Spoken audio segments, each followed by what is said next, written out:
E aí, gente, tudo bem com vocês? Eu sou a Sofia Mota. E eu sou o Yuri Tomazini. E o episódio de hoje é o episódio número 4, né? Cujo nome é Pâncreas sobre Ataque. Sejam muito bem-vindos ao Hipocratizando.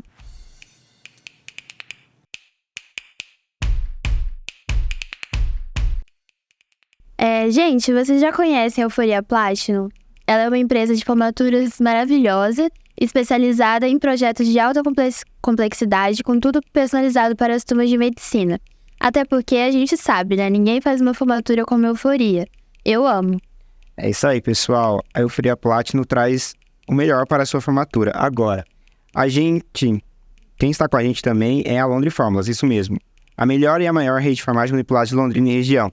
Está precisando manipular algum remédio? Entre em contato com a Londre Fórmulas. Bom, e vamos começar então, né, apresentando o nosso convidado de hoje. O nosso convidado do dia é graduado em Medicina pela nossa Universidade, né, Estadual de Londrina, fez residência em Clínica Médica pelo Hospital Regional Norte do Paraná e também em Medicina Intensiva pelo Hospital das Clínicas da Faculdade de Medicina da Universidade de São Paulo, em Ribeirão Preto. Ainda pelo HC da USP, né, fez residência médica em endocrinologia, sendo que possui o título de especialista reconhecido pela Sociedade Brasileira de Endocrinologia e Metabologia. Ele atua principalmente nessa área de endocrinologia e metabologia, com ênfase em diabetes mellitus e seus determinantes genéticos. O nosso convidado de hoje é o Dr. Guilherme Figueiredo Marquezine. Seja muito bem-vindo. Obrigado por participar com a gente hoje no nosso podcast. Obrigado a vocês, pessoal, pelo convite. Vai ser bem legal essa conversa. Legal. Doutor, falando um pouco mais aqui sobre diabetes, a gente escuta falar bastante sobre diabetes, né? Mas existem vários tipos de diabetes, né? A gente vai falar aqui da diabetes tipo 1. Como se caracteriza diabetes? O que é diabetes tipo 1? Bom, diabetes, na verdade, é uma síndrome, né? Diabetes mellitus é um conjunto de sinais e sintomas, né, caracterizados pela consequência da hiperglicemia. Então, é aquela história tradicional que tem relatos há milhares de anos de um paciente com poliúria, com poliadipsia, com sede exagerada e emagrecimento apesar do apetite mantido ou até aumentado.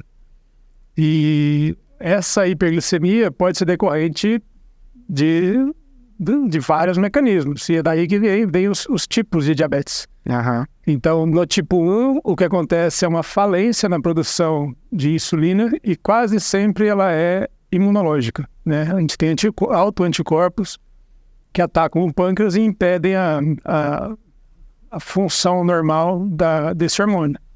E no tipo 2, você tem o hormônio presente, mas por outros mecanismos ele deixa de trabalhar direito.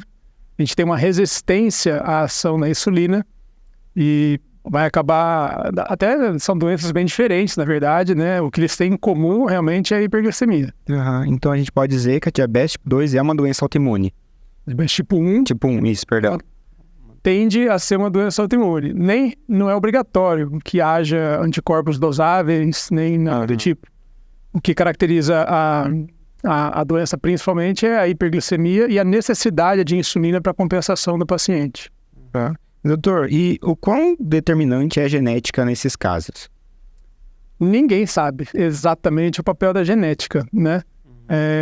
Então é muito frequente que você tenha um caso de diabetes tipo 1 numa família que nem diabetes tem. Agora, uma vez que você tenha uma criança, diabetes tipo 1 é uma doença típica de crianças, da infância, né? Uma vez que você tenha uma criança diabética, caso o casal resolva ter mais filhos, a chance desse irmão vir a ter diabetes é um pouco maior do que se não fosse o primeiro, entendeu? Sim. E existem alguns marcadores que se associam a esse risco. Parece que é maior quando o pai era o diabético também, mas, em geral, parece ser um gatilho ambiental. A gente não entende, né, como toda doença autoimune, a gente não sabe exatamente o que determina ou não, mas o papel genético é menor. Então, o senhor falou sobre fatores ambientais. Então, por exemplo, alimentação ou psicológico pode também desencadear, por exemplo? O que é mais comum, embora não seja obrigatório também, é a história de uma infecção viral algumas semanas antes da abertura do quadro. Ou uma gastroenterite, diarreia, que é muito comum em criança, então não é obrigatório, entendeu? Mas com alguma frequência esse relato aparece. E aí, depois de um tempo, abre o quadro. Mas, de novo, a gente não entende as coisas muito bem. E doutor, a gente está falando, né, sobre a perda da produção da insulina, né? Então, para entender esse problema da falta desse hormônio, é importante a gente esclarecer qual que é a função dele. O senhor poderia explicar, resumidamente, qual que é a importância da insulina para o organismo? Essa é uma pergunta excelente e é uma coisa que eu acho que falta realmente pro paciente compreender, até para que ele entenda exatamente qual vai ser o papel dele nessa história, né? E o jeito mais comum da gente ouvir essa explicação em qualquer lugar é falar que a insulina é o hormônio que abaixa a glicose. E, na verdade, isso é correto, mas não é completo. A insulina é um hormônio anabólico, ou seja, ela pega partículas pequenas, né? No caso, glicose, que está sendo absorvida pelo intestino.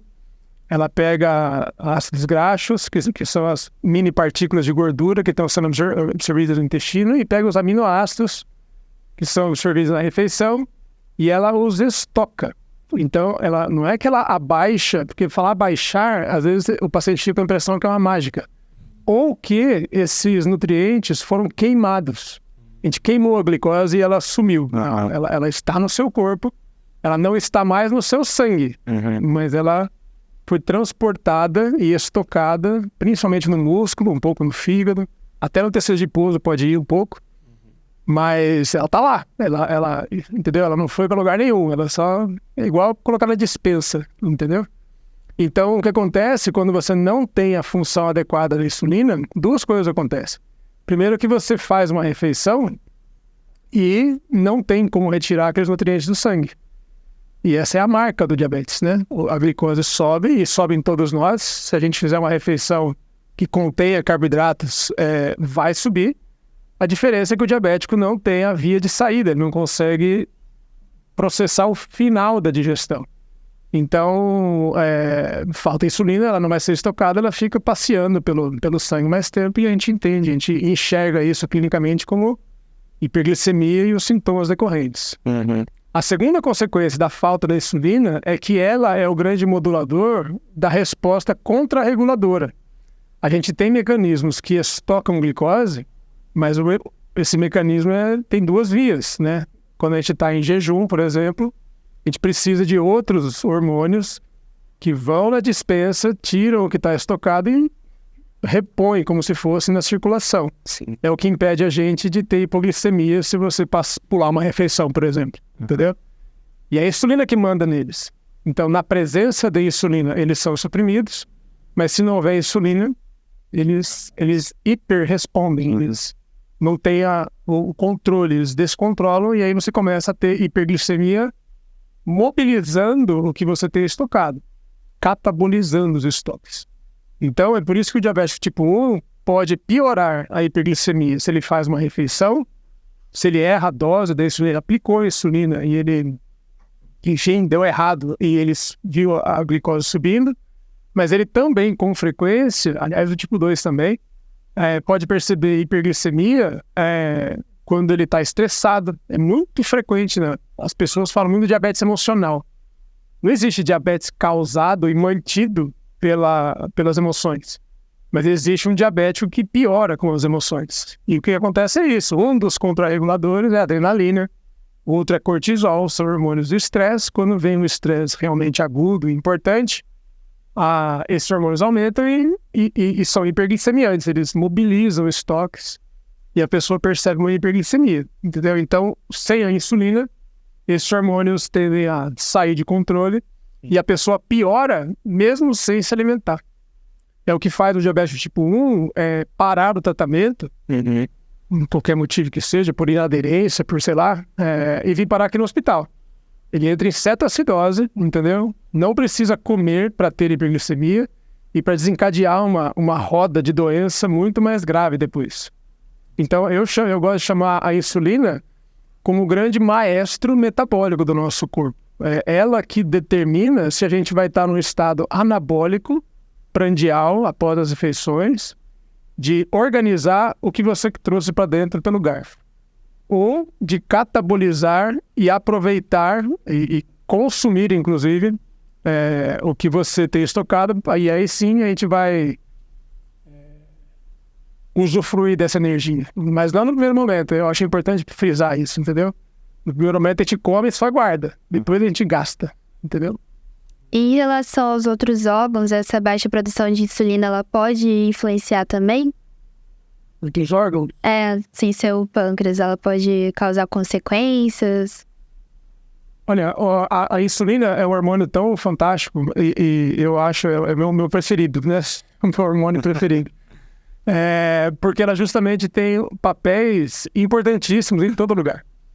E como eu disse, ela é um hormônio anabólico, né? Então, ela tem esse papel muito importante nas refeições, mas ela é anabólica e moduladora de 1 milhão de outras coisas em todo lugar, em todo o nosso organismo, na verdade. Então, por exemplo, vamos dar alguns exemplos aqui, talvez não sejam os melhores, mas só para dar um exemplo prático. É muito conhecido na rua, né? Os pacientes contam, a gente vê as lendas urbanas, do pessoal que abusa de insulina em academias de musculação, de tão anabolizante que é o hormônio, entendeu? De tão anabolizante que ele é. Então, está associado, ele não direciona todos os nutrientes para dentro do músculo, direciona a proteína também, entendeu? Então, ele está associado, ele tem esse efeito anabólico, anabolizante para o músculo, ele é anabolizante para tecido adiposo, então ele também está associado a ganho de peso, e ele é anabólico, qual é o terceiro? Para o metabolismo da glicose. No rim, a insulina já funciona como, ela participa do mecanismo de retenção de sal. Se retém sal, retém água. E esse efeito muito exagerado começa a não só te levar a ter edema e expansão do extravascular, mas até talvez expansão do intravascular. Pode colaborar. Eu tenho a impressão que esse mecanismo é o que faz a hipertensão entrar na síndrome metabólica, entrar na síndrome de resistência à insulina, entendeu? E é interessante como sai um pouquinho do diabetes tipo 1, mas resistência à insulina é uma moeda e a gente tem que olhar bem para as duas faces dela, né? Quando a gente fala de resistência à ação da insulina, não dá a impressão que a gente está falando de perda de função? Sim. Qual a função que determinou esse nome? Do controle da glicose. O assunto é diabetes, né? Então, a gente tem insulina, mas não faz direito o controle glicêmico. Nós estamos perdendo a ação da insulina. Algumas funções estamos perdendo, outras não. E aí passa a ser interessante olhar para outra consequência, que é a hiperinsulinemia. E com é muito tentador a gente usar esses dois termos como sinônimos. Que hiperinsulinemia, quer dizer, aumento dos níveis de insulina, é a mesma coisa que resistência à insulina. E não é. Porque se fosse resistência pura, que tem insulina e não age nada, tanto faz quanto insulina você tem. Não vai agir mesmo, entendeu? Se tiver circulante 5, 50 ou 500, tudo igual. Não tendo hipoglicemia, tudo igual. Só que não. Você tem mecanismos que estão liberados. Entendeu? Então você começa a ter hiperfunção, tem hipofunção para um lado, mas tem ganho de função para outros. Por exemplo, esse mecanismo renal. E aí, quanto mais insulina você imaginar, mais retenção de sódio e água, começa a ficar claro que isso pode dar problemas, entendeu? E não só com edema, mas principalmente com o aumento da pressão, né? A gente vê isso na prática, viu? Quando você consegue manejar a insulina melhor, a gente faz isso mirando no diabetes, mas acaba acertando hipertensão junto, entendeu? É bem interessante. A insulina é fantástica. Envolve muita coisa, né? Doutor, um sintoma bem comum e até que chama a atenção, assim, né, da gente é a perda de sensibilidade nervosa, né? Por lesão mesmo dos nervos. Isso vai ocorrer em todos os tipos de diabetes? Essa é a famosa neuropatia. E ela é famosa de tão chata que ela é. Ela assusta o paciente e incomoda muito o paciente. Porque ela na verdade, ela vai resultar em perda da sensibilidade, mas durante anos iniciais, ela resulta em aumento da sensibilidade. Da sensibilidade de coisas que não existem, que são as parestesias, né? Então é aquela coisa de você sentir formigando e não tem formiga no seu pé, você sente queimando e não tem fogo no seu pé, entendeu? Você sente choques, enfim, você sente coisas que não tem. E isso que incomoda bastante. E é sensível ao toque, ela pode piorar, enfim. Então é muito debilitante. Piora à noite, atrapalha o sono, tem hipersensibilidade, enfim. Isso é um sintoma, eu gosto muito de fazer uma comparação com um nervo elétrico, um fio elétrico, né, de casa, que é como se você estivesse descascando o neurônio de mielina e ele começa a dar curto, entendeu? Ele começa a dar choquinho ali, como se fosse um choque elétrico realmente de casa. Então você sente coisas que não deveriam estar passando pelo fio, até que descasca de vez, e aí sim você vai ter anestesia ou hipoestesia, entendeu? Mas essa é uma fase tardia, o paciente comemora porque ele para de sofrer, mas na verdade é um mau sinal. E pode acontecer em qualquer tipo de diabetes. Eu gosto de imaginar que essas complicações não acontecem somente pela glicose. Tem outros componentes da doença, né, que também estão associados, alguns deles relacionados à insulina, como, por exemplo, a inflamação. Né? A insulina é um hormônio com potencial anti-inflamatório e na disfunção dela, ela pode colaborar para isso. Por exemplo, neuropatia acontece mais em obesos. E a gente está falando do peso da pessoa, mas eu acho que a gente está tentando enxergar a insulina alta também, entendeu? Então, o obeso é quem tem resistência à insulina com mais frequência. Por isso que eu falo, a minha impressão é que não é só a glicose que faz esse estrago. Até porque no diabetes tipo 2, é comum que você tenha neuropatia com todas as características de ser diabética antes do cara ser diabético. Ou seja, ele nem tinha tanta glicose assim para causar problemas, entendeu? Uhum. É a coisa mais complexa do que às vezes aparenta. Doutor, falando sobre os sintomas, então, essa neuropatia não é algo que aparece de cara num paciente com diabetes tipo 1? Não. Não, né? Quais vão ser os sintomas que a gente precisa observar, que vão aparecer primeiro? E qual que vai ser a relação deles com essa insulina e com essa glicose? Primeiro, assim, as complicações tendem a ser... Não, a gente sabe, né, que elas acontecem elas têm mais chance de acontecer em quem tem controle pior ao longo de muito tempo. Então, são dois componentes, né? Você tem tempo de instalação, que é longo, e descontrole glicêmico e metabólico em geral, entendeu? Então, antes de pensar em ter a complicação, a gente tem que pensar em evitá-las, né? É muito mais fácil tentar preveni-las do que remediar depois que a coisa está instalada, entendeu? Então, o primeiro objetivo é a gente realmente manter o melhor controle glicêmico possível, especialmente no tipo 1, porque é uma doença de crianças, entendeu? Então, imagina que você inicia um processo de doença aos 5 anos de idade. Por mais que demore para aparecer as complicações, demore 20 anos, a pessoa vai ter 25, a pessoa é muito jovem ainda, entendeu? Então, é uma doença extremamente debilitante e debilita o adulto jovem que está no começo da vida, que está no auge deveria estar no auge da sua capacidade de trabalho, formando família, se profissionalizando, enfim, está começando a vida, entendeu? E já está debilitado. Imagina alguém com déficit visual, às vezes completo, descolamento de retina, fazendo hemodiálise, computação de pé, é terrível, entendeu? É terrível para todos, é claro, mas para o jovem isso tem um impacto, inclusive, econômico, entendeu? Econômico, imagina, esse é o grande drama, né? Imagina isso acontecendo numa porcentagem alta da população, porque houve um tempo que diabetes era uma doença quase que incomum. A gente tem, claro que os dados não são os melhores, né? Mas os dados históricos falam em diabetes, no geral, antes do tempo que a gente falava em tipos ainda, entendeu? Numa frequência próxima de 0,5% da população. E depois da pandemia, a gente não tem ideia do que aconteceu. A minha impressão é que pioramos muito, a taxa aumentou muito, tá pegando gente cada vez mais jovem, mas a gente, faz tempo que a gente não faz um censo para ter essa noção, e mesmo os censos, o país é muito grande, né? Aqui no Brasil a gente não sabe. Eu tenho a impressão, não ficaria surpreso se a gente está passando de alguma coisa entre 10% a 15% da população geral a partir de 18 anos, e passou dos 50, 60 anos para frente, sabe-se lá quantos por cento.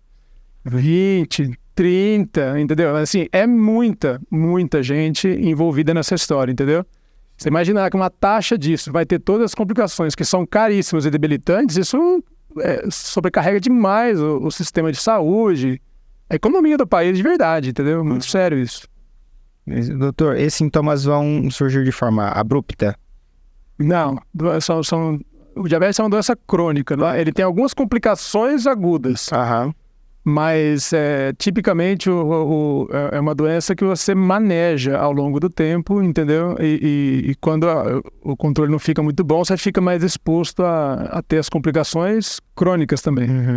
E sobre sintomas ainda, como é que eles vão vir? Vai vir essa necessidade de muita sede, de urinar sempre? Ela vai começar com isso?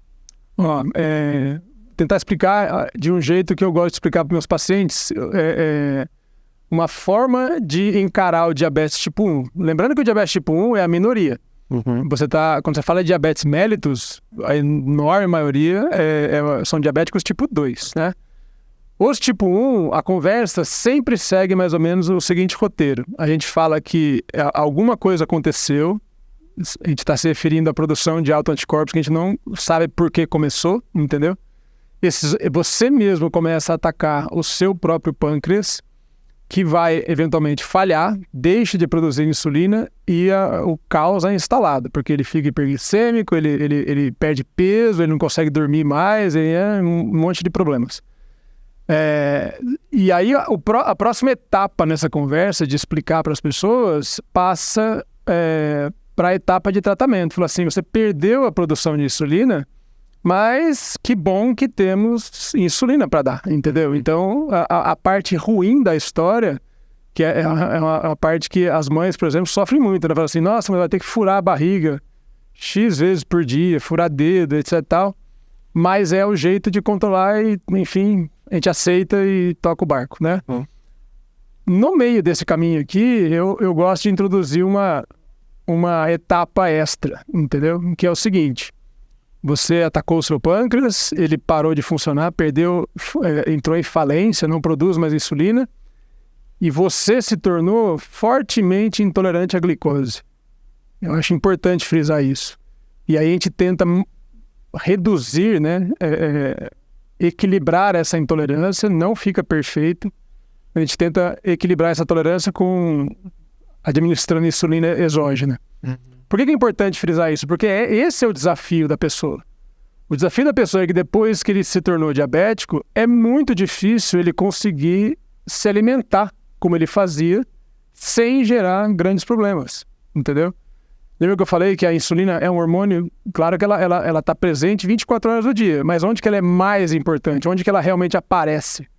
É prandial, é um hormônio digestivo praticamente. Quando a gente fala digestivo, a gente lembra de gastrointestinal, e não é isso, né? É na parte finalzinha ali da digestão, que é a parte metabólica. Entrou no sangue, tem que sair, entendeu? E é ali que a insulina falha. Então, o que acontece é que a pessoa tem as repercussões de um processo natural, de um processo alimentar. Ela passa a não aproveitar o que ela come. É muito comum que o diabetes tipo 1 desnutra ao longo do tempo, entendeu? Porque ele come, mas não leva. Fica alto no sangue e sai na urina, entendeu? Então, o diabético descompensado perde peso. Se a criança não cresce, ele cataboliza, desnutre, perde massa muscular, enfim. É muito grave, inclusive, né? Que era assim que aqueles pacientes do passado as grandes consequências deles eram essas, entendeu? Desnutrição, no fim das contas, né? E então eu gosto de frisar que, na verdade, você se tornou intolerante ao que mais tem para se comer nessa vida hoje em dia, entendeu? Que é algum derivado de farinha qualquer, entendeu? É o que tem nas cantinas, é o que tem na escola, é o que tem na merenda, é o que tem na casa da avó, na casa da... Não importa onde você vá, está cercado de carboidratos e que carboidratos que vão levar a sua glicose a 400. E aí? No começo, todo mundo quer crer que a insulina vai dar conta disso. Mas repara, insulina, normalmente, ela é secretada, ela é um órgão digestivo, ela está lá na cara do gol. Ela secreta insulina na veia porta. Na entrada do nutriente, tem os sensores próprios, ela faz isso maravilhosamente bem ali direto no ponto. A gente vai fazer contas e injeta insulina na pele. E ela tem que dar a volta, ela tem que absorver na pele, cai na circulação sistêmica para passear para chegar na porta, entendeu? Então, tem um delay aí nessa história que atrapalha tudo, porque a gente faz contas para prever quanto insulina você vai precisar e não acerta, entendeu? O paciente fala isso todo dia, fala assim, eu almocei ontem, contei, pesei comida, comprei balança, sabe? Fiz tudo maravilhosamente bem, apliquei a dose que eu achava na hora que tem que ser, que é antes do almoço. Você tem noção do que é você aplicar a insulina antes de olhar para o seu prato de comida? Porque é 15, 20 minutos antes a recomendação. Para criança. Péssimo, né? Para criança. É muito difícil, entendeu? Então, eu fiz tudo certo e o resultado foi bom. Aí, como deu certo, eu falo, cara, vou fazer assim pro resto da minha vida. Aí, amanhã ele vai fazer tudo igual e dar errado. Tem variabilidade, a gente não consegue nem saber por quê. Moral da história, eu gosto de frisar que a pessoa se torna intolerante porque ela vai ter que abordar isso de alguma forma. Eu gosto muito de uma noção que é assim, chama lei dos números menores. Quando você come menos, vou falar do pior primeiro, do pior jeito, na minha opinião. Quando você come muito carboidrato, você demanda mais insulina, aumenta a sua chance de hiper pós-prandial, porque você comeu muito, então você deu mais combustível para subir, entendeu? E aumenta o risco de hipo, porque você aplicou mais insulina também. E se você errar a dose para menos, cai demais, entendeu? Então, o seu dia a dia fica parecendo que você está navegando em alto mar, sabe? Você sobe com frequência lá em cima, mas com frequência você também vai estar lá embaixo. E aí vira uma montanha-russa e salve quem puder. É difícil pra caramba. Agora, seguindo a lei dos números menores, se você come menos carboidrato, concorda que tem menos chance de subir tanto. Não é garantido, mas tem menos chance. E você vai aplicar uma dose menor que tem menos chance de efeito colateral também. Todos, não só hipo, mas todos os efeitos colaterais. E se você achata, deixa eu não esbarrar aqui, se você achata a curva dos dois lados, você começa a ter uma variabilidade menor, entendeu? Mas vai convencer as pessoas a não comerem carboidrato. Difícil, ainda mais criança, né? Entendeu? Então, é criança, é adulto, é idoso. Tem esse argumento emocional, ele tá sempre presente. Porque coitadinho vai poder comer errado. E olha que maluco que é isso. Eu não posso deixar ele comer errado. Entendeu? Porque, né, vamos combinar que as guloseimas todas não deveriam estar tão presentes na vida de ninguém. Todo mundo já, né, sabe disso. É que a gente está cedendo, a gente tá normalizando isso de tal forma que na hora de tirar um pouquinho, dói no coração, entendeu? Mas, então, enquanto a gente não leva em conta esta intolerância alimentar criada pela doença, o tratamento não fica ideal, geralmente. Pelo menos na minha experiência, né? E os estudos mostram isso também. O teor de carboidrato da sua alimentação é fundamental para alcançar esse resultado que você quer, entendeu? Não é garantia, mas é o primeiro passo, é um dos passos mais importantes. Uhum. Doutor, a gente tem a fase da lua de mel, né, que é logo quando se inicia ali a diabetes mellitus, a pessoa ela fica por um período longo, mas mesmo assim temporário, com a glicemia valor controlado ali, né, valor normal, por conta dessa recuperação parcial da secreção da insulina, e por isso ela acaba usando também menos a insulina. Por que isso acontece? Tem como você saber se a pessoa está nessa fase ou não? Ninguém sabe por que isso acontece, ninguém sabe por que acaba. A gente observa o seguinte, a pessoa, quando a pessoa descobre pela primeira vez que se tornou um diabético tipo 1, quase sempre é meio catastrófico, assim, porque a pessoa estava comendo livremente, de repente ela se torna dependente de insulina, mas não sabe disso. Então ela pode ficar gravemente doente. É frequente a gente fazer o primeiro diagnóstico no hospital, em cetoacidose já, entendeu? Com sorte, a gente consegue às vezes chegar antes e fazer o diagnóstico na fase do emagrecimento. Mas é comum que a pessoa agrave e a gente vai fazer o diagnóstico hospitalar. Então ela sai do hospital e vai para casa com uma certa dose e com um certo tipo de controle. A família vai aprendendo como é que é o padrão, o que acontece, o que deixa de acontecer. Com o passar do tempo, e é pouco tempo, geralmente é bem no início isso, eles percebem que aquela dose que até funcionava no começo passa a sobrar. Ele começa a ter hipoglicemia, ele começa, entendeu, a ter...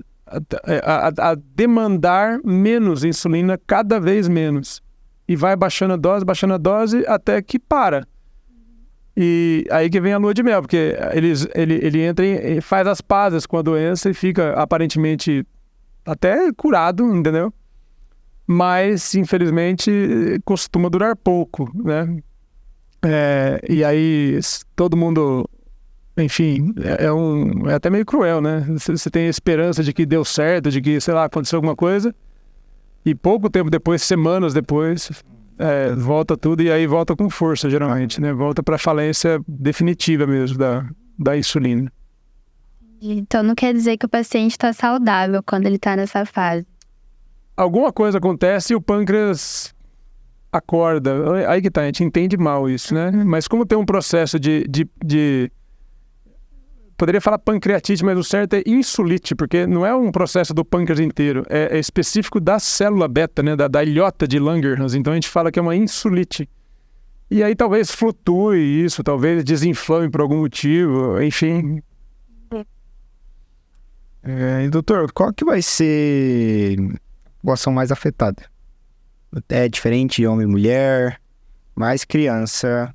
Diabetes tipo 1 é uma doença típica de crianças, e desde 1 aninho até menos, entendeu? Qualquer tipo de bebês, inclusive, até adultos, não é mais comum na primeira infância, mas, entendeu? Inclusive começa a ter até uns subtipos, né?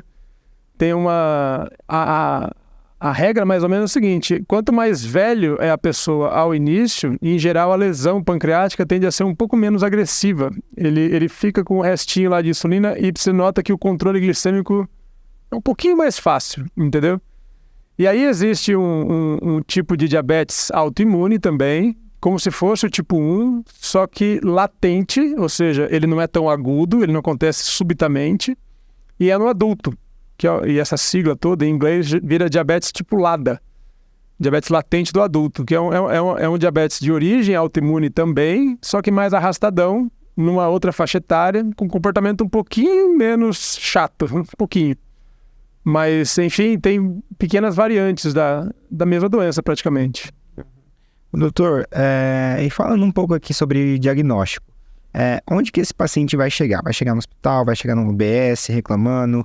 Como é que a gente vai diagnosticar? Eu acho que esse é uma coisa que tem mudado, porque as pessoas têm mais acesso à informação hoje em dia, e muitas vezes eles conseguem perceber os sintomas antes de descompensar de verdade. Então, a pessoa, uma criança, 10 anos, 5 anos, entendeu? Que perde um monte de peso num período de tempo curto, muita gente é capaz de olhar e falar, não, alguma coisa errada está acontecendo aqui, no mínimo eu preciso levar para um médico, eu preciso ir numa consulta, marcar um pediatra, alguma coisa assim, entendeu? E antigamente essa ligação não acontecia, então a pessoa precisava realmente agravar, ter cetoacidose, que a pessoa respira muito feio de ver, enfim, é bem mais grave, entendeu? Tem dor abdominal, tem náusea, vômito e tal. Aí ela ia sempre para o hospital. Então o objetivo é a gente tentar fazer esse diagnóstico o mais cedo possível, entendeu? No quadro. Por exemplo, quando você tem a família que conhece um caso mais próximo, raramente a pessoa vai chegar na cetoacidose, porque está todo mundo esperto, todo mundo já viu acontecer antes, entendeu? Então você consegue fazer o diagnóstico numa fase um pouco mais precoce. Então depende muito de informação. Doutor, e quais exames a gente vai utilizar? Vai se utilizar a glicemia? A gente vai medir a glicemia para dar esse diagnóstico. Como é que são os valores? O diabetes tipo 1, quando a gente fala de critério diagnóstico, né, aqueles números para fazer diagnóstico de diabetes, eles não se aplicam tanto ao tipo 1, porque o tipo 1 você vai saber. Ele já vem bem mais grave do que isso. Ele tem 300, ele tem, sabe, ele tá emagrecendo. Uhum. Ele tá numa fase bem mais avançada da doença. Então, aquela tabelinha é mais útil pro tipo 2. Uhum. Claro que você vai confirmar clinicamente o que você já tá vendo, entendeu? E quantificar o tamanho do estrago, vamos dizer, pelos números no laboratório. Mas, clinicamente, você já sabe que tá ali bem mais evidente, entendeu? É outra fase do negócio. O que a gente faz, às vezes, a mais, além de quantificar o nível da glicose, são parâmetros, né? A gente vai levar isso em conta sempre. O nível, onde estava a glicada e tudo mais, é você dosar os próprios anticorpos, tentar confirmar a etiologia, né? Porque, repara, é um diagnóstico sindrômico, né? Hiperglicemia é síndrome. Então, você vai lá e tem um diagnóstico sindrômico, eu tenho hiperglicemia, ok.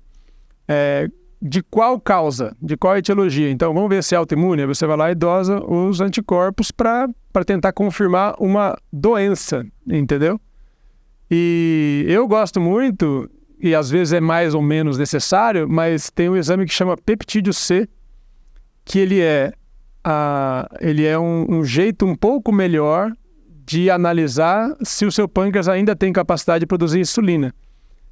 A gente, quando o pâncreas secreta insulina, na verdade ele secreta pró-insulina. E a pró-insulina é clivada em duas metades, né? Duas proteínas, uma é a insulina, a outra é o peptídeo C. A diferença é que a insulina é degradada em tudo quanto é canto, no endotélio, no fígado, bastante, e repara que ela é secretada praticamente direto no fígado, né? Uhum. Ela é degradada por insulinases no fígado. Então, a interpretação do exame é um pouquinho mais chata, porque você pode degradar mais ou menos ao longo do dia, em uma série de fatores. O peptídeo C tem uma concentração mais estável no sangue, ele é um pouquinho melhor de analisar nesse contexto, sem falar especialmente no paciente que já aplica insulina, porque como é que você vai dosar a insulina aplicando insulina? Você vai captar no exame também, então o peptídeo C é melhor ainda quem já está utilizando o remédio, mas para tentar quantificar e documentar, né, essa capacidade de produção de insulina ainda pela pessoa. Uhum.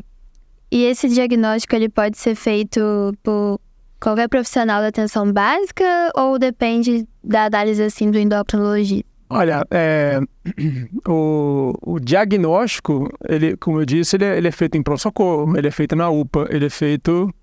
Qualquer um pode chegar e suspeitar. A condução do quadro, eu sugiro que seja uma doença conduzida, o tipo 1, é uma doença que deve ser conduzida por algum especialista, entendeu? Porque ela é muito cheia de nuances, ela é muito especializada, tem que ter experiência, tem que ter, sabe, você tem que ver aquilo com frequência, tem que ter bastante paciência, porque envolve, eu brinco que hoje eu estava no ambulatório de diabéticos tipo 1, né? E com os internos, a brincadeira é que vira um ambulatório de coaching.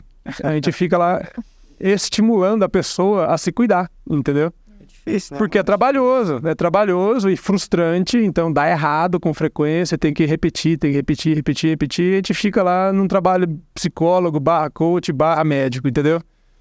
E então, enfim, é uma doença de especialistas, né? Agora, o diagnóstico é importante que seja feito por qualquer um. Médicos de qualquer área, entendeu? E, enfim, é um diagnóstico importante no diferencial de um monte de coisas que levam o paciente ao pronto-socorro. E quando a gente fala sobre o tratamento, vem à tona até o nome, né, que se usa bastante comum, assim, que é diabetes insulino dependente. O senhor já comentou um pouco, mas tem como falar mais se realmente vai ter relação com o tratamento, esse termo, tá certo? Esse termo é antigo. Ele foi trocado pelo tipo 1 e tipo 2, que é mais ou menos a mesma coisa. Sim. Isso, enfim, é um termo que foi abandonado, assim. Ou mais ou menos, né? Mas o que é recomendado e toda a literatura hoje fala em diabetes tipo 1 e diabetes tipo 2. O que eu acho que é uma pena. Eu acho mais interessante você deixar bem claro qual é o mecanismo que está envolvido naquela hiperglicemia, entendeu? E que não é... Eu acho que o tipo 2, inclusive, pode ser dividido em mais tipos também, né? Subtipos. Porque você tem comportamentos bem diferentes entre outros diabéticos. Tem diabético que... Aí, quem aqui... Vocês não passaram com a gente na endócrino, vocês, né? Estão na graduação ainda. Vocês já escutaram falar que obesidade é um fator de risco para diabetes? Sim. Todo mundo já escutou isso, né? Sabia que uns 30% dos diabéticos são magros. Ou seja... porcentagem bem alta, né? É bastante coisa, primeiro. E não parece ser por resistência insulínica, portanto. Entendeu? Então, como é que é? Entendeu? Enfim, dá pra ir mais além nessa classificação, eu acho, e até ajuda a gente, entendeu? Eu acho que é bom pro médico esmiuçar isso um pouco melhor. Mas o fato é que... Qual é a pergunta? Eu já esqueci qual é a pergunta. Sobre insulinoterapia. Exato. Mesmo. O diabético tipo 1, ele realmente, você pode afirmar categoricamente, ele é dependente da insulina. Então, ele não... Você não usa medicações orais com o intuito de garantir o tratamento. Eles podem colaborar, ser um adjuvante por algum motivo, mas a pessoa sempre precisa usar insulina e múltiplas picadas ao dia. Se quiser um resultado legal, vai ter que tentar copiar o que o pâncreas fazia e que é difícil pra caramba. Já o tipo 2, ele é independente de insulina, né? Mas na verdade nem sempre. Tem pessoas que vão precisar usar. Enfim, então os termos, claro, a gente quer generalizar bastante e sempre vai ter exceções às grandes regras, né? Mas o importante é falar, o tipo 1 sempre é dependente de insulina. Isso associado com a educação alimentar, né, que você ressaltou que é muito importante, e exercício físico também tem bastante impacto? Tem bastante impacto também. Não no aparecimento, porque o sedentarismo é um fator de risco muito importante para o tipo 2, mas não no tipo 1. O tipo 1, ele tem impacto no resultado do tratamento, entendeu? Basicamente, lembra que no começo eu falei do caminho que a comida passa, né? Que a insulina encaminha para o estoque é músculo. Então, quando você faz uma atividade física numa certa quantidade, numa certa intensidade e tal, no fundo, o que você está fazendo é consumindo os seus estoques. Você está tendendo, após o treino, você tende a estar com o músculo vazio, né? Sem glicogênio. A gente enxerga esse estado como um estado de alta sensibilidade à insulina. Entendeu? Quando o músculo está cheio no pós-prandial, ele está resistente à ação da insulina. Quer dizer, já encheu e não tem o que encher mais. Tem um limite ali. Então ele começa a ficar resistente. Tudo sutil, né? Mas quando você esvazia o músculo, ele está sensível à insulina. Então o paciente percebe isso. Quando ele faz a atividade física, as próximas horas após o treino ficam diferentes para aplicação da dose, entendeu? O resultado fica diferente. E no fundo é uma oportunidade de queimar a glicose, né? Você vai queimar excessos lá e ela tende a ficar um pouquinho melhor controlada. Então o impacto é bem visível assim, no resultado final da coisa, para quem se exercita.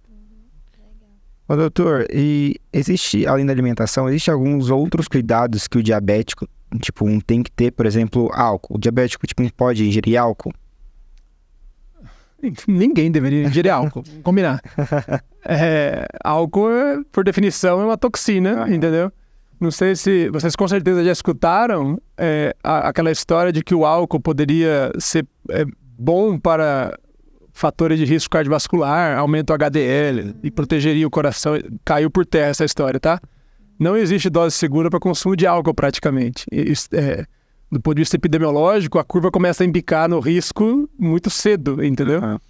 Então, para a gente, no diabetes, o álcool é um complicador. Porque o álcool, por si, ele é hipoglicemiante. Ele inibe a neoglicogênese no fígado, lembra? É aquela história que o cara se intoxica e vai parar no pronto-socorro para tratar a hipoglicemia. Não é hipoglicemia que ele está lá tratando, mas a gente fala que ele tem que tomar glicose, né? Não é a glicose o problema, mas enfim, é comum que ele tenha 60 de glicose, ele fica com a glicose mais baixa. Só que ao mesmo tempo que ele toma essa substância que é hipoglicemiante, entre aspas, os álcoois costumam ter açúcar junto. Cerveja tem bastante carboidrato. Vinho tem um restinho de carboidrato lá. E os coquetéis, então? E os... Como é que chama? Os Destilado. Destilado com mistura, né? Com energético, com açúcar, com coisas, entendeu? Então, quer dizer, no fundo vira um cabo de guerra entre o efeito hipoglicemiante do álcool e o hiperglicemiante do que ele ingere no meio do álcool, entendeu? E vai saber quem ganha. E com frequência ainda muda, né? Muda ao longo do consumo. No começo, para cerveja, por exemplo, cerveja é mais fácil de perceber. No começo, nas primeiras latas, vamos dizer, o cara percebe uma predominância do efeito hiperglicemiante. Aí o álcool engrena, começa a chegar numa certa quantidade e a glicose tende a cair. Tudo isso, ele correndo atrás com canetinhas, entendeu? É infernal, dificulta bastante. Ô, doutor, e falando sobre quem vive com diabetes, o senhor tem muito contato com isso, né? Como é que é a vida desse paciente com diabetes? Qual a viabilidade? A gente sabe que ele precisa injetar insulina, né? Não é uma maneira fácil de tomar uma medicação. Como é que é a vida desse paciente? Olha, no começo, eu ia falar no começo é trabalhoso, e esse começo pode durar bem uns 20 anos, até a pessoa achar o jeito dela. Cada um vai ter que achar o seu jeito. Tem gente que acha bem mais rápido do que isso, tem gente que nunca acha, entendeu? Demora pra caramba. Mas eu acho uma coisa que para mim me chama atenção é que todo mundo é capaz de fazer. A gente reluta em fazer. Então, por exemplo, nesse ambulatório de diabéticos tipo 1, que eu tô lá há uns 15 anos já. Então, a gente fica até amigo das pessoas, né? Já encontra com todo mundo há muito tempo. Eu vejo um caso mais típico de todos, tá? Isso acontece direto. São as mulheres que vêm com o controle mais ou menos porque a atenção que ela tá dando para a doença é mais ou menos, entendeu? Ela tá ocupada com o trabalho e isso, e namorado, a vida, entendeu? Problemas. Aí ela engravida. De repente, qual que é a prioridade número 1 dela na vida inteira? É o diabetes. Porque, não que o diabetes seja importante, ela quer proteger o filho dela, e ela sabe que o diabetes é a maior ameaça ao filho dela no momento, é o diabetes, entendeu? Então, de repente, o diabetes salta para primeiro da fila. E as pessoas conseguem, elas se tornam, eu falo, né? Elas se tornam leoas e, de repente, tudo é fácil. De repente, ela encara qualquer desafio, ela faz o que você mandar e mais, entendeu? E o controle fica lindo. Um controle inédito na vida dela, nos 8 meses ali entre ela descobrir e acabar a gestação. No dia seguinte, o controle dela volta pro espaço, entendeu? Porque não é só ela. A prioridade é completamente outra de novo, entendeu? Então é uma mágica que acontece, ela vai pra glicada de 5,5, 6, enquanto está grávida. Ou seja, ela sabe fazer, ela tem a capacidade, a vida de repente ficou fácil, tudo dá certo quando ela quer, entendeu? O duro é fazer isso pro resto da vida. Ninguém quer viver com uma doença como prioridade número 1 da sua vida, entendeu?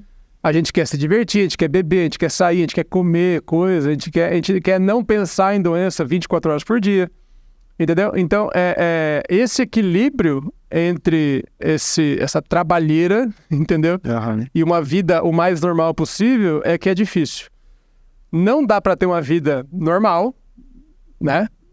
Você tem uma doença limitante associada à alimentação, então é chato nesse aspecto, mas dá para achar o seu jeito e evitar complicações, porque aliás, outro gatilho desse que eu vejo de repente o diabetes se torna prioridade é quando chega uma hora de lidar com complicação.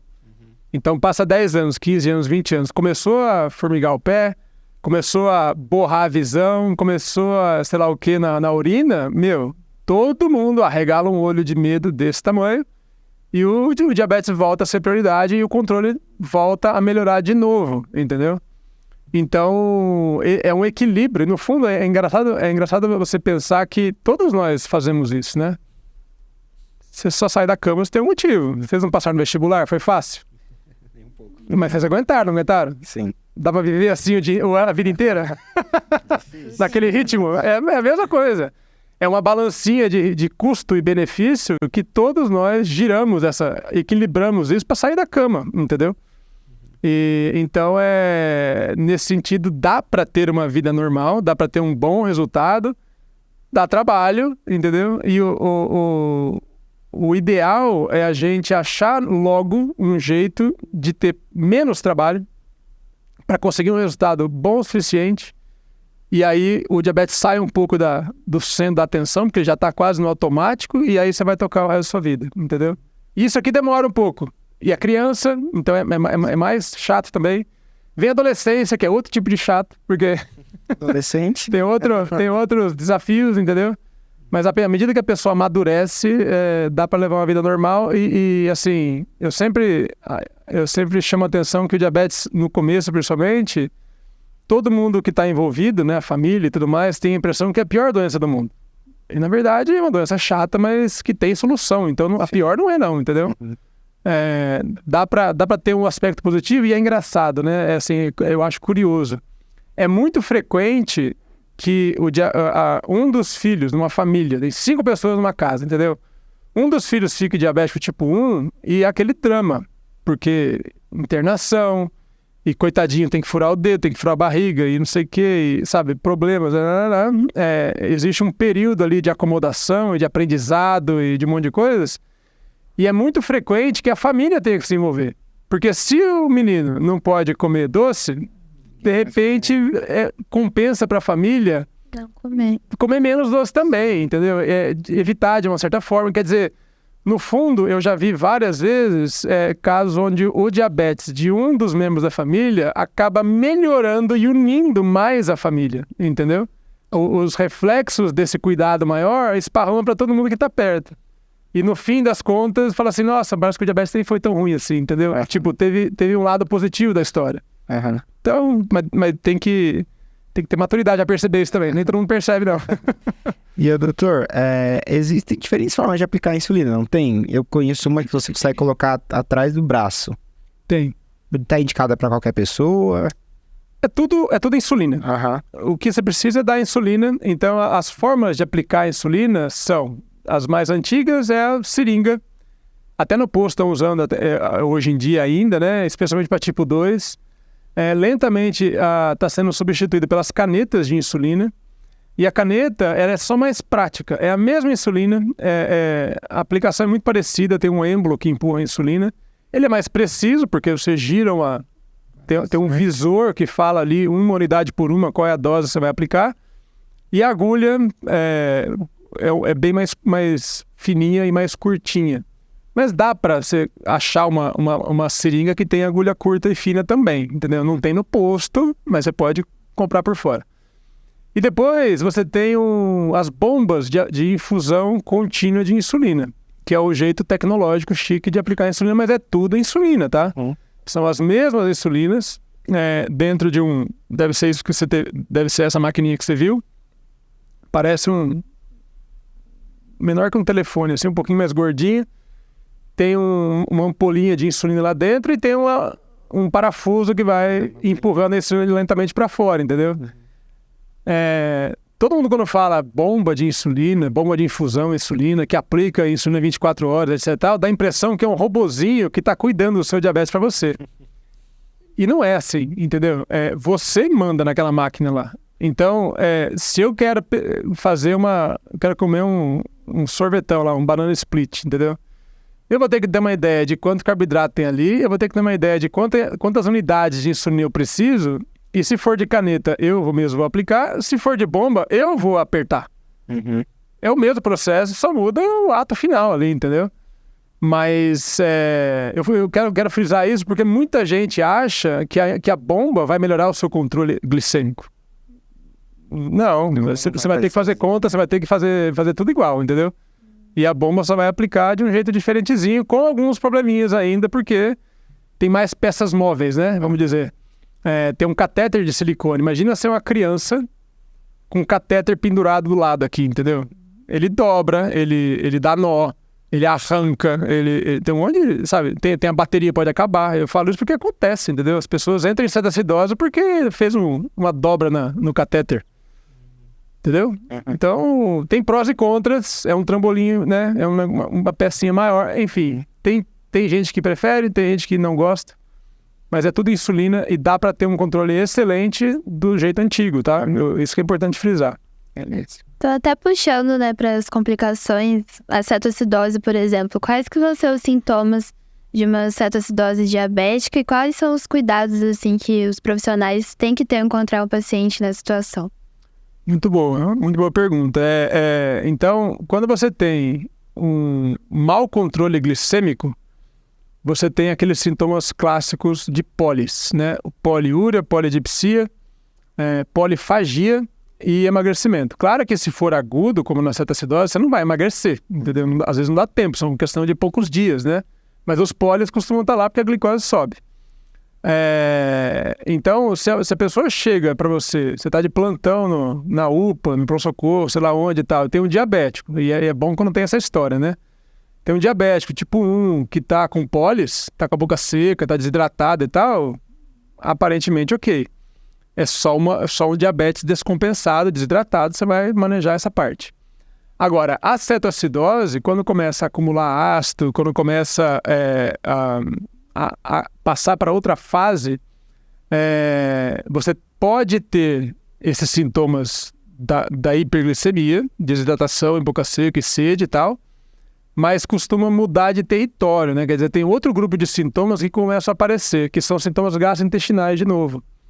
Tipicamente, náusea, vômito e dor abdominal. E uma dor abdominal daquela surda, daquela mal limitada, difusa pelo intestino, pode ter descompressão brusca, que é chato pra caramba. Pra quem dá uma pronto-socorro, como é que você descobre se é uma cetoacidose, que é doença de clínico, ou se é um caso cirúrgico e você vai ter que abrir pra ver, entendeu? Quer dizer, é chato de analisar isso. Para dificultar, é comum que tenha leucocitose no hemograma e é comum que tenha até confusão mental. Cara, é um paciente séptico. Imagina, é uma sepse abdominal que tem que ser operada na urgência rápido, ou é um paciente com uma descompensação clínica que, se você botar esse cara na mesa, você vai arranjar para a cabeça, porque é um paciente difícil de manejar no centro cirúrgico, entendeu? Quer dizer, foi pelo caminho errado, entendeu? Então é um diagnóstico diferencial difícil ali, mas quem faz a diferença, quem chama atenção para a cetoacidose é a náusea, vômito e dor abdominal.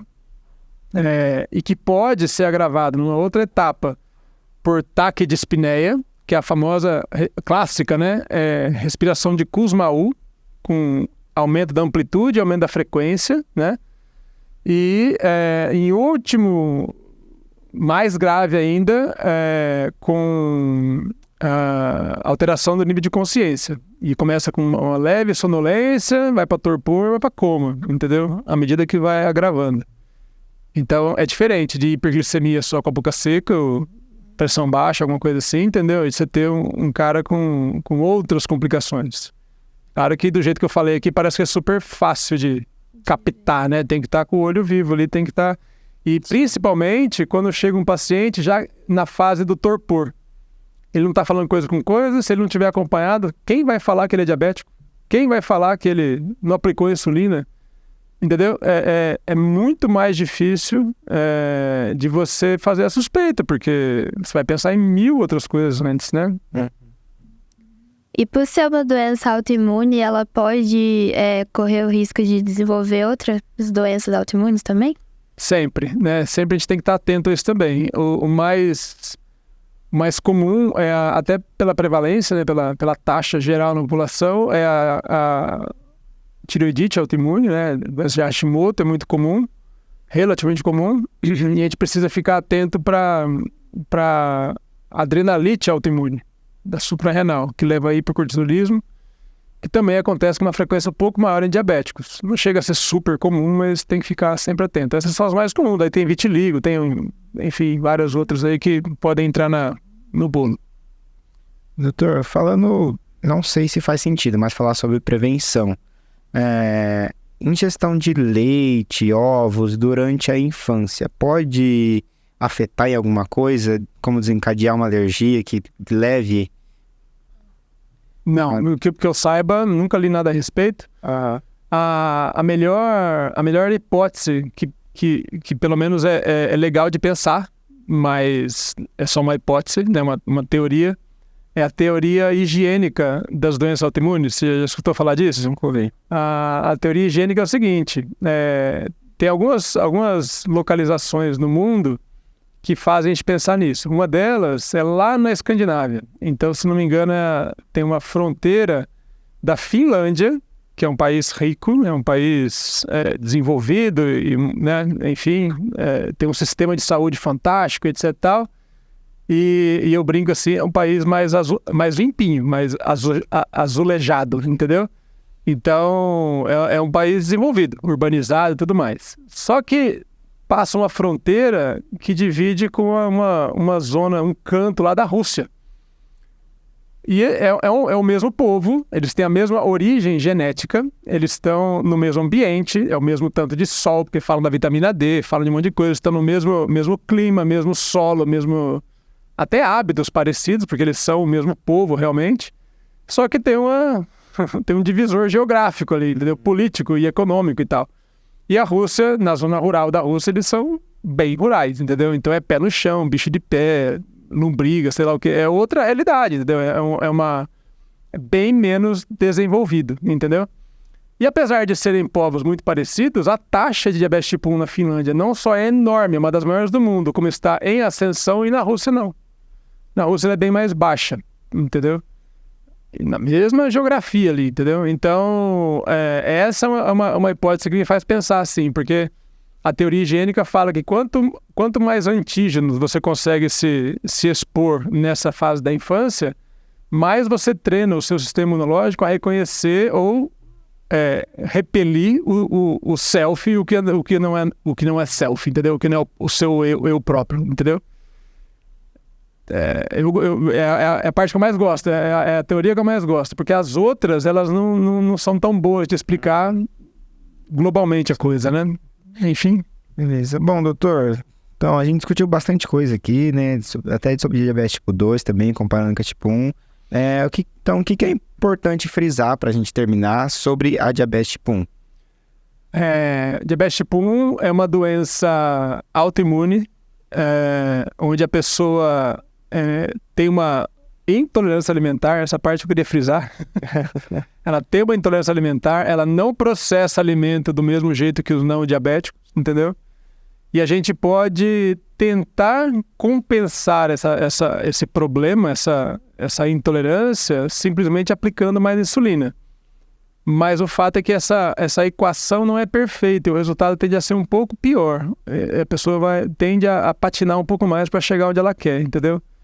Então, você no fundo vai precisar fazer uma reposição hormonal, no fundo é uma reposição hormonal, só que ela é complexa, porque a gente come de maneira complexa. A gente não come nutrientes, a gente não come gramas de carboidrato.